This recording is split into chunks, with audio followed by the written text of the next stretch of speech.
My Land Rover, Jeremy arrived. What? In what appeared to be a block of flats on top of an old Citroen. Whoa, whoa, whoa. Look at it! Come on. It's enormous. It's absolutely superb. Do you ever watch Grand Designs? Yes. Yeah, you do? Yes, Kevin I have. McLeod Yes, Kevin programme. McLeod, yeah. Every single thing they build looks like this. The indented windows. It's modern, it's crisp. No, and he'd love it. He'd love to ask which cock stuck that on top of a Citroen. To try and bring Richard round, I showed him my interior. Wow!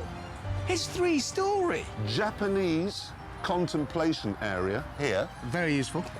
Upstairs, 2 hammocks and full cooking facilities with a grill. With the tour over, Kevin Clarkson turned his attention to my Land Rover. This is Yep. hideous. It's stone effect, which is right for the whole Land Rover thing. It's It's hideous, baggy. Yes.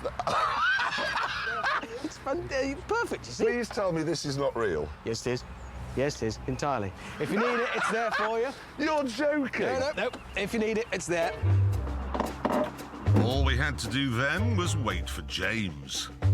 I have to say, Land Rover, famed for its reliability. No, wait, not reliability. No. And Citroen, famed for The same problem. the same problem. If James turns up in an Alpha, we really have completed the set.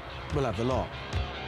But James didn't turn up in an Alpha because he'd thought of something even more unreliable. Whoa! It's an old Lotus with a roof box. I didn't expect that. Wow! That's